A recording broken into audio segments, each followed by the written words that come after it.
नमस्कार मित्रों। आश्विन शुक्ला त्रयोदशी 2080 17 हाँ जी 27 अक्टूबर 2023 प्रातः के 8 बजा चाहते हैं मित्रों। 8 बजने में 8-10 मिनट बाकी होंगे। आज का मेरा दूसरा वीडियो है मित्रों। पहले वीडियो में मैंने अयोध्या राम मंदिर की चर्चा की। मैं इस वीडियो में और हमास इज़राइल संघर्ष जो चल रहा है, लेबनान आ गया बीच में, ईरान के और दूसरे मुस्लिम राष्ट्रों के आपस में मिलकर के और इज़राइल को ध्वस्त करने का, उसका नामो निशान मिटा देने का और स्वर सुनाई देता है मीडिया पर। और उधर अमेरिका इज़राइल के साथ डटकर खड़ा हो गया है। घोषणा भी कर दी है कि अगर ईरान युद्ध में उतरा तो उसका परिणाम भुगतेगा। और दो वारशिप, ये पहली बार हुआ है मित्रों कि दो वारशिप वहाँ इज़राइल के मोर्चे पर, ईरान के मोर्चे पर, इज़राइल के मोर्चे पर ले जाए खड़ी कर दी। उसमें उसकी तोपें, रॉकेट और हवाई जहाज़, वो वारशिप इतने बड़े हैं कि वहाँ से जहाज़ उड़ करके और बम वर्षा करके वापस लौट के वहीं पर लैंड कर जाए। और उधर चीन रसिया आपस में अभी समझ रहे हैं स्थिति को। चीन ने तो रवाना भी कर दिए अपने 6 जहाज़ और इज़राइल से लड़ने के लिए, मुसलमानों को बचाने के लिए। चीन का इतना ही है, चीन और रसिया का इतना ही है कि जहाँ अमेरिका जाएगा वहाँ उसके विरोध में हम खड़े होंगे। क्योंकि ये वास्तव में मेरा विचार सर्वोत्तम है और मेरे विचार के विरुद्ध में जो है वो मेरा विरोधी, ऐसा एक भाव काम कर रहा है। विचार को समझने की कोशिश कम हो रही है और विचारों पर लड़ने की, ये वैचारिक युद्ध है पूरी दुनिया में। ये विश्व युद्ध जो चल रहा है, जिस विश्व युद्ध के दौर से हम गुजर रहे हैं मित्रों, विश्व युद्ध होगा, मैं इस भाषा में देखता नहीं, सोचता नहीं। मैं ये देख रहा हूँ कि हम तो विश्व युद्ध के दौर में ही हैं, कुछ बचा नहीं है उसमें। खाली इज़राइल और हमास नहीं लड़ रहे हैं, लेबनान नहीं आ गया है, हिजबुल्लाह लेबनान का, बल्कि इधर वो तो चल ही रहा है 2 साल से, 2 साल से ज़्यादा हो गया शायद, रूस और यूक्रेन का। और यूक्रेन अभी डट के खड़ा है अपनी अस्मिता को बचाने के लिए। जैसे यूक्रेन और रूस के सामने डटा, वैसे अपनी अस्मिता को बचाने के लिए ये यहूदी समाज पूरी दुनिया से इज़राइल में आकर इकट्ठा हो रहा है। इस समय नेतन्याहू की सचमुच दिक्कत ये है कि उसका अपना बेटा वो अब तक नहीं आया, अब तक नहीं पहुंचा, इज़राइल नहीं पहुंचा। और वहाँ की आवश्यकता ये है कि अभी जितने यहूदी बाहर हैं वो सारे के सारे और इज़राइल में आकर के और इस संघर्ष में हिस्सा लें, भाग लें और जीत के भाव से, जीतना ही है। अब देखिए मित्रों, सबसे पहले अमेरिका क्यों आया? बहुत सीधी सी बात, आप सब जानते हैं कि अमेरिका में सारी अच्छी पोस्टों पर यहूदी भरे पड़े हैं। मैं ये देखता हूँ कि भारत और इज़राइल, इन दोनों का दिमाग, इन दोनों का मन, वो लगभग एक ही धागे से बना हुआ है। भारत के लोग भी, भारतीय मूल के लोग और अमेरिका में बड़ी बड़ी पोस्टों पर, विदेशों में जहाँ जाते हैं वहाँ यश पाते हैं। वैसे ही अमेरिका में यहूदी सब बड़ी बड़ी पोस्टों पर है, अच्छे बड़े बड़े साइंटिस्ट, आइंस्टीन, न्यूटन, सब यहूदी। तो ये यहूदी भाव जो है वो पूरे विश्व में अभी जय कर रहा है, विश्व में जय कर रहा है, यहूदी भाव भी और हिंदू भाव भी। तो ये मित्रों, ये स्वाभाविक वैचारिक मित्र हुए। ये मित्रता जो है वो हमारे जैसे गर्भनाल से जुड़ी हुई। कुछ न कुछ मैं स्वयं खोज रहा हूँ मित्रों कि रिश्ता क्या है यहूदियों से भारत का रिश्ता क्या है। सोहराब मोदी ने एक फिल्म बनाई थी यहूदी, उसको पुनः दोबारा से देखने का मन है। सोहराब मोदी स्वयं थे उसमें यहूदी के रूप में, और बहुत अच्छे अच्छे कलाकार थे, मीना कुमारी थी उसमें। और यहूदी तो उसको दोबारा देख करके और समझने की कोशिश करूँगा कि भारत से इज़राइल का रिश्ता कितना घना किन किन तारों से जुड़ा है, और इज़राइल यहूदियों और हिंदुओं का, और आपस में क्यों यहूदी जब पूरी दुनिया में मार खा रहे थे तब भारत में सम्मान पाया उन्होंने, क्यों भारत में जमशेदजी टाटा वगैरह सब, टाटा का पूरा साम्राज्य यहूदी थे, पर्शियन यहूदी, पारसी थे ये सब। पारसी में अभी भी तो फ़लस्तीन में है सब, ये हमास और इज़राइल स्वयं वो फ़लस्तीन का एक हिस्सा है। फ़लस्तीन को थोड़ा थोड़ा हिस्सा इसको यहूदियों को दिया और बाकी हिस्सा फ़लस्तीनियों के लिए। इस प्रकार से दूसरे विश्व युद्ध के बाद जब रीऑर्गेनाइज किया गया था, रीऑर्गेनाइज हुए देश, तो ये हुआ। अभी भी फिर से विश्व ऑर्डर बदलने की दौर में है मित्रों, सब रीऑर्गेनाइज हो रहे हैं, और इस रीऑर्गेनाइजेशन में, इस पुनर्गठन में केंद्र में भारत है, केंद्र में भारत है। और इसलिए भारत ने कोई भी सहायता फ़िलिस्तीनियों को भेजी हो या इसको हमारे इज़राइल को भेजी हो, भारत का विश्व मैत्री का भाव वो इंटैक्ट है। भारत अपने विश्व मैत्री, विश्व बंधुत्व के भाव से उसके स्वभाव में है, वो इधर उधर नहीं हो सकता मित्रों। यही भाव जो है पूरे विश्व में भारत को आदरणीय और मननीय, स्वीकरणीय मान रहा है। और सभी तो कह रहे हैं कि ये युद्ध जो है, आज 18-20 दिन हो गए, भारत ही रोकेगा। 20वां दिन है आज हमास का और इज़राइल का, और इज़राइल की ज़िद है कि हमास को समूल नाश करके ही मानेंगे, इज़राइल को समूल नाश करके मानेंगे।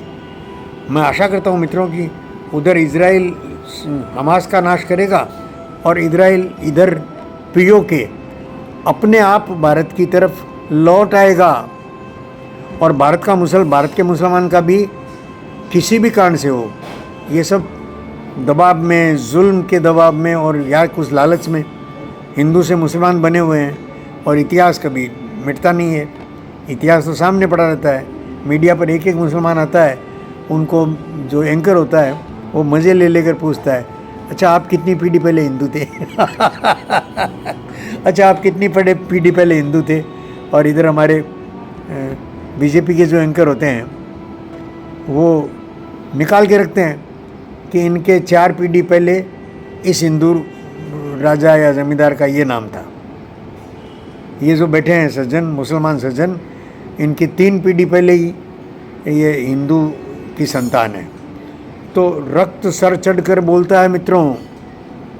मैं आशा करता हूँ कि मैं अपने अगले जन्म में भले इस धरती पर या धरती से बाहर किसी भी ग्रह में जन्म लूँ, मैं इस धरती का और हिंदुत्व का उपकार मानते हुए, ये हिंदुत्व ही है जो मुझे ये साहस दे रहा है कि मैं अगले जन्म में अपनी इच्छा अनुसार, अपनी योजना अनुसार, और मैं किसी ग्रह में जन्म लूँ और आगे की शोध यात्रा, गगनयान तो बन गया, भारत का सफल हो गया है, गगनयान का प्रयोग सफल हो गया है। हमारे सोमनाथ जी के साथ मैं भी खुश हूँ। 300 वैज्ञानिकों की टीम ने गगनयान मिशन को सफल कर दिया।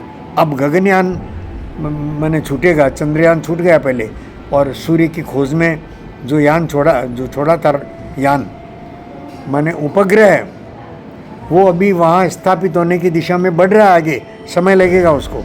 सूर्य से एक निश्चित दूरी बनाकर और वहाँ रह कर के सूर्य का अध्ययन करना कि हमारे इस पूरे खगोल में और सूर्य का प्रभाव कितना है, क्या है, हम क्यों सूर्य देवता की पूजा कर रहे हैं, क्यों हमारे सूर्य नमस्कार का महत्व क्या है,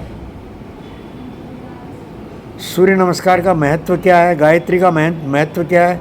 ये सारे जो मंत्र हमारे हैं वो रहस्य के पर्दे में छुपे पड़े थे वर्षों तक हमारी गुलामी के काल में। वो सब मंत्र एक एक सिर चढ़ कर बोल रहा है मित्रों। तो हम सूर्य की वंदना हमारे तो घर घर में होती है, उगते सूरज को और जल चढ़ाना ये गृहिणियों का आम स्वभाव है। उगते सूरज को जल चढ़ाते समय वो जल तुलसी माता में पड़े तो वो जल अभिमंत्रित हो गया। ओम सूर्याय नमः, ओम भानवे नमः, ओम मित्राय नमः। ये मंत्र के साथ जो जल सूर्य की तरफ देख करके हम डालते हैं वो नीचे तुलसी माता स्वीकार करती है। तो तुलसी और सूर्य का संबंध क्या है आपस में? ये जो शक्तियाँ विश्व को चलाती है, पूरे खगोल को चलाती है, वो उन शक्तियों का राज क्या है? कोई भिन्न नहीं है मित्रों, कुछ भिन्नता नहीं है। अभी अपने एक बहुत अंतरंग मित्र से बात हो रही थी, मिश्रा जी, और हम दोनों प्रसन्न होकर कह रहे थे कि कण कण स्वयं भगवान है, कण कण में भगवान की बात भूल जाइए। मेरा अस्तित्व भगवान के सिवा और है ही क्या? भगवान के सिवा क्या है और कैसे कहूँ, कहाँ से लाऊं? कुछ है ही नहीं तो लाऊं कहाँ से? और जैसे मैं इस वीडियो पर बोल रहा हूँ, ये आर्टिफिशियल इंटेलिजेंस, ये आर्टिफिशियल इंटेलिजेंस पर अब भी मानवीय बुद्धि जो है वो शासन कर रही है। और मैं प्रयत्न कर रहा हूँ मित्रों, मैं अपने स्तर पर प्रयत्न कर रहा हूँ कि इसको टेक्नोलॉजी को समझकर अगले जन्म में सही इस पर सवार रहूं। ये टेक्नोलॉजी एआई तक ले आई हमको, और एआई के बड़े दुष्परिणाम भी है और सदपरिणाम भी है। तो सदपरिणाम प्राप्त करने में मनुष्य सफल हो और दुष्परिणामों से बचे, ये प्रयत्न मानव को करना ही पड़ेगा। नहीं तो ये आर्टिफिशियल इंटेलिजेंस जो है वो ह्यूमन इंटेलिजेंस पर हावी हो जाएगी, वो शासन करेगी। बहुत पहले फिल्म देखी थी एक, रजनीकांत और ऐश्वर्या की, रोबोट पार्ट 2 भी आया था शायद। तो ये रोबोट फिल्म जो है वो स्पष्ट घोषणा कर रही है कि ये सारी जो टेक्नोलॉजी है वो हमारे गले का फंदा न बन जाए, और लास्ट में वो रोबोट खुद ही, जो मानव निर्मित रोबोट है, वो स्वयं ही अपने आप को समेट करके और चुपचाप बैठता है। उस पर वो वैज्ञानिक भी विजय नहीं पा सकता जिस वैज्ञानिक ने रोबोट बनाया था। रजनीकांत डबल रोल में है, रोबोट भी वही है और स्वयं उसी ने अपना प्रतिरूप बनाया। हम सब अपना अपना प्रतिरूप ही तो बनाते हैं मित्रों। मैं अभी आपसे बात कर रहा हूँ तो अपने प्रतिरूप को ही आप में देखता हूँ या वैसा कामना करता हूँ। मुझ में और आप में फ़र्क क्या है मित्रों? क्या फ़र्क है? कोई फ़र्क नहीं। ये शरीर की भिन्नता जो है ये तो प्रकृति का सौंदर्य है। हर फूल में अलग खुशबू, अलग रंग, अलग लज्जत। तो हम फूल हैं इस पूरी प्रकृति के। अगर कोई भगवान है तो उसकी सर्वश्रेष्ठ कृति इंसान। तो मित्रों, आप में और मुझ में फ़र्क होने का सवाल ही नहीं। यहाँ जो आप हैं वही मैं हूँ। आप अपने ढंग से काम कर रहे हैं। ये कार्यों की विविधता, सोच की विविधता, ये चेहरे की विविधता, वेश की विविधता, ये तो सौंदर्य है। प्रकृति एको हम बहुत श्याम, भगवान ने कहा मैं एक हूँ, मैं बहुत हो जाऊँ। ये उस कामना का और प्रतिफल वो हम सब बने हुए हैं। ये मेरे आसपास वनस्पति उगी हुई है और मैं इस छाया में बैठ कर के पर्दों के बीच और मैं आपसे बात कर रहा हूँ। ये मानव निर्मित है सारा, लेकिन मानव जो है वो जिस प्रकृति की सर्वश्रेष्ठ रचना है, उस रचना के काबू में ये आर्टिफिशियल इंटेलिजेंस रहे, ऐसा प्रयत्न और स्वयं वैज्ञानिक जिन्होंने बनाया वो भी कर रहे हैं, रोबोट फिल्म की तरह। और मुझ जैसे सामान्य लोग, आप जैसे सामान्य लोग, आप में से कई असामान्य हैं, मैं कामना करता हूँ और कहीं मैं जानता भी हूँ। मैं अपने कई मेरे से आगे बढ़े हुए जिनसे मैं प्रेरणा पाता हूँ, नकल नहीं करता मित्रों, प्रेरणा पाता हूँ, नकल नहीं करता। मैं अपना जो वीडियो बनाता हूँ उसमें उस घटना का अतीत कहता हूँ, जैसे हमास इजराइल का अतीत है पूरा। ये ऐसा ही नहीं है 8वां 9वां युद्ध है इजराइल जो लड़ रहा है अपने अस्तित्व के लिए, और जब से इजराइल बना है तब से वो लगातार युद्धों में है। 8वां 9वां युद्ध है ये, तो इसका पूरा इतिहास है, और जितनी बार लड़ा है उतनी बार जीत कर निकला है। विजय का विश्वास लेकर ही लड़ता है ये, विजय की जिद से लड़ता है। वो गोल्डा मायर ने कहा था कि हमारे पास एक बहुत सीक्रेट हथियार है। क्या है वो सीक्रेट हथियार?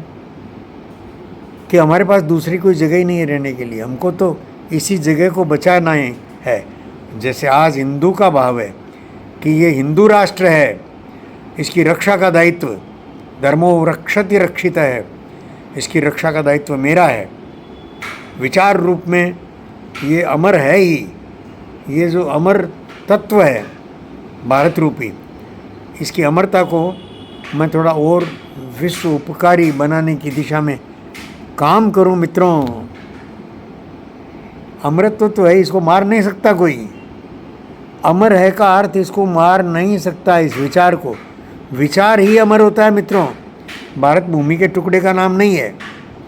इस भूमि के टुकड़े पर हजारों ऋषि मुनि जो है, उन्होंने जिस विचार को जिया, जिस विचार को पोषित किया, सर्वे भवन्तु सुखिनः के विचार को, वो विचार भारत है।